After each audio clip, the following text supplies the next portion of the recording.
Hi boys and girls, today for reading we're going to practice a new sound and we'll be listening to a story, okay? Alright, so you will need your 1.2 reading book. Turn to page 106, okay? 106 looks like this, 106, 106. Pause me if you need to go grab that. And then come on back and we can get started when you press play.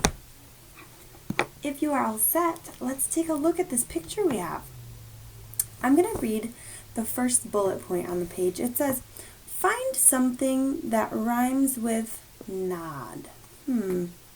Change the short O sound to a long O sound and say the new word. Our new sound is a long O sound this week. Long vowels say their own names. So, our long O says, O. Alright? So, I need to find something that rhymes with nod. If I were to change the short O in nod to a long O, it would sound like this. Odd. There's the word nod. I'm going to change that middle sound to O. Here we go. Node. Node would be my new word. Okay, let's try to find something that rhymes with nod in the picture. Nod, nod, nod. Oh, I see a fishing rod. Rod and nod rhyme. When I say rod, I hear that short O sound. Odd. Can you segment and blend that one with me? Rod. Good. Now let's change the ah, the short O, to the O sound. Ready? Road. What's our new word? Road. We went from rod to road. Excellent job. So, now we know that vowel sound O. Okay? Now, when we're reading words with the O sound, there's gonna be a partner there that helps that O say its own name. Do you remember who that is? I'm just going to put my book aside for a moment. Let's think about the word we just found. We changed rod into a long O sound. Here's the word rod.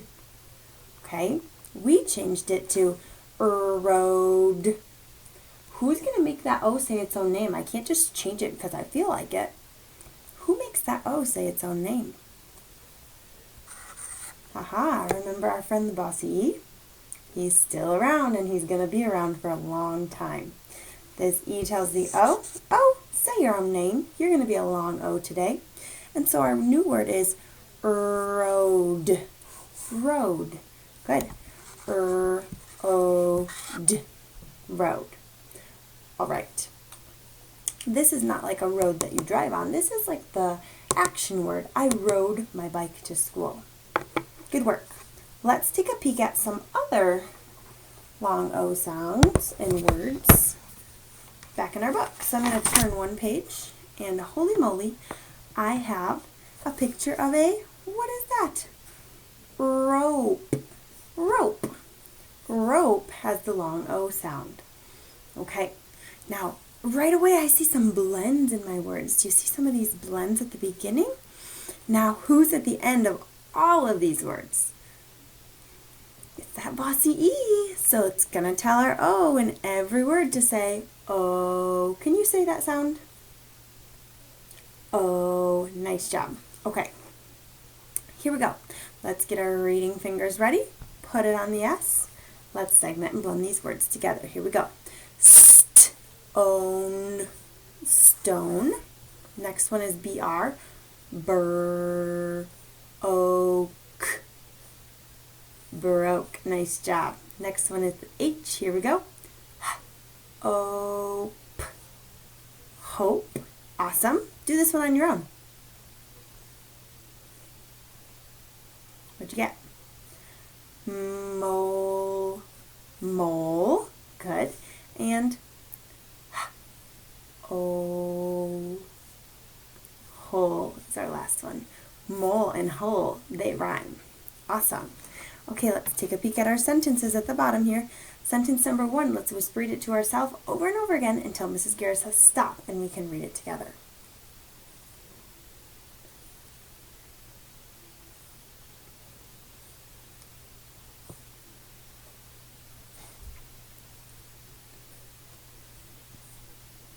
Okay, let's try it. Ready? Starting with that. Here we go. That stone broke the glass. That stone broke the glass. Read it with me one more time. That stone broke the glass. Nice job. That one was tricky. It had those blends in those words. Okay, sentence number 2. Go ahead and read that one to yourself. I want to point something out before you start. We have a short O in this word. Okay, notice no bossy E, so our O says at, spot is this word. Okay, go ahead now, starting with I. Read till I say stop.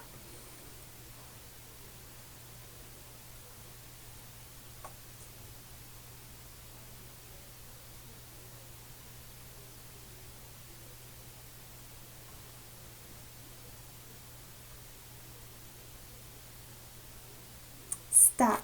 Did you get some long O sound words? Let's see. Here we go. Let's read. I hope that mole can spot its hole. Let's do it one more time to sound nice and smooth. I hope that mole can spot its hole. Awesome work. Okay, can you tell me what words in this sentence had the long O sound in them? Which words? I see 3. Hope, you got it. If I keep moving my finger, what's the next one I come to? Mole, good. Okay, I see an O here, but not long O. Remember, no bossy E is telling it to say its own name. So it's not a long O. Long O, long O. What's our last word? Our last word is whole. Very good. Thank you for reading those with me. Today, if I were to write our I can statement, I would have said, I can read long O in words. And today you showed me you can, so good job. We're going to practice those a lot this week. Okay, I'm going to look over here at my white words. Now remember, boys and girls, these are our sight words. We want to be able to read these words quickly when we're reading. Okay? Today we're going to go over them just a couple times, and then throughout the week we'll practice them some more. Okay? So, for the first time, why don't I say it, you point to it, and repeat it with me. Here we go. There. Your turn. Good. Next one is down. Your turn. Good. Next one is inside. Your turn. Inside, yes. Next one is now. Your turn. Now. Good. I see the OW in now and down, making the ow sound. Interesting. Okay, and the last one's a very long one. Okay, remember, our sight words can be rule breakers sometimes, so we have to just know them. Last one is together. Your turn. Together. Very good. Now let's see if you can read them all with me. Here we go. There, down, inside, now, together. Okay, now see if you can read them before I read them. Here we go. There, down, inside, now, together. Did you get any before me? If you did, nice job. If you didn't, we're going to keep practicing. All right, great job. Now, boys and girls, what I'm going to do is I'm going to actually take my book, and you can too, and put it to the side. And I'm going to move myself right here in the middle, because the last thing I'm going to do today is read you a story. Now, unfortunately, my story just has words. It doesn't have any pictures that I can show you. So, you just have to relax and listen. Okay, our story today is called A Clever Trick. Ooh, a clever trick.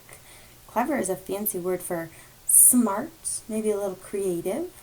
Okay, all right. Now, remember, boys and girls, when we read any story, it's important to make sure that we're understanding what we're reading so we can do things like understand what happens in order. We call that fancy word sequence. Sequence means we can tell what happens first, next, then, and last. Okay? So let's listen to a clever trick, and then we'll talk about what happens first, next, then, and last. All right. One day, a mother quail was hunting for insects to eat. A quail is a type of bird. Suddenly, she heard a noise. It was just a twig breaking, but it was enough to make her look up and see a fox 20 feet away. It's not very far. Immediately, the quail knew she had to protect her chicks from this enemy. Ooh, so we know she's a mama. She has baby quails. She needs to protect them. First, she spread her wings, flew high into the air, and settled in the middle of the path between the fox and her baby chicks. Okay, so you have to picture this. Here's maybe the quail. Here's the fox. The quail flew from her babies and landed right in between. So her babies were still over here. Her babies were still over here. Then the mama was in the middle, and the fox is over here. Squawk, squawk, squawk! Next, the quail pretended she was hurt. She began to hobble about.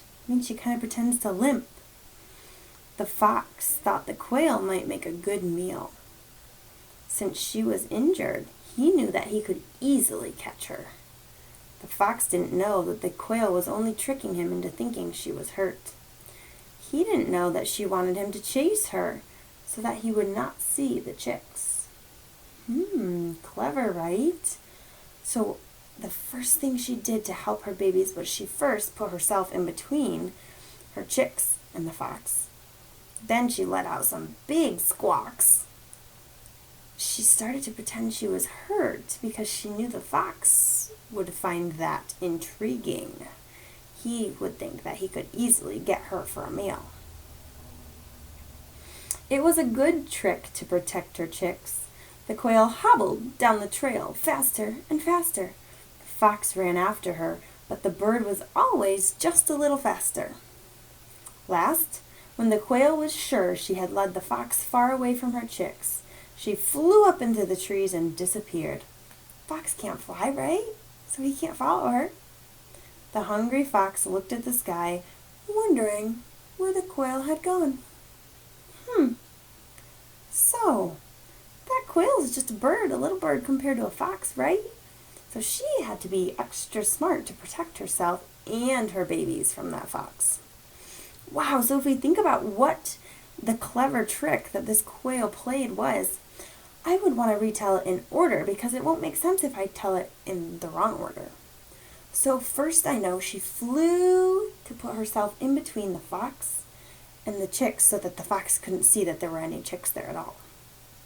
Then she let out a big squawk and she started pretending that she was injured so the fox would think he could get her, right? And then what about last? What did the quail do last? So the fox is chasing her and she's just still a little bit faster and faster. But what did she do last? And made the fox go. She flew right up into the trees, right? That fox thought her wings were broken. But they weren't. So she flew away and she got away, right? And in turn, did she save her baby chicks as well? All by using her noggin, her smart brain. Sometimes we don't know that animals have some interesting tactics like this. So I enjoyed reading that about the quail. Now, this week, whenever we read a story, or any week, it doesn't have to be just this week, we're always wanting to make sure we read the story in order, right, from beginning to middle to end, so that we know the sequence from beginning to middle to end. Thank you for listening to our story today, and keep practicing those long O sounds. You'll have some activities to do on that. You can head over to Seesaw now and show me what you know today. I'll see you soon.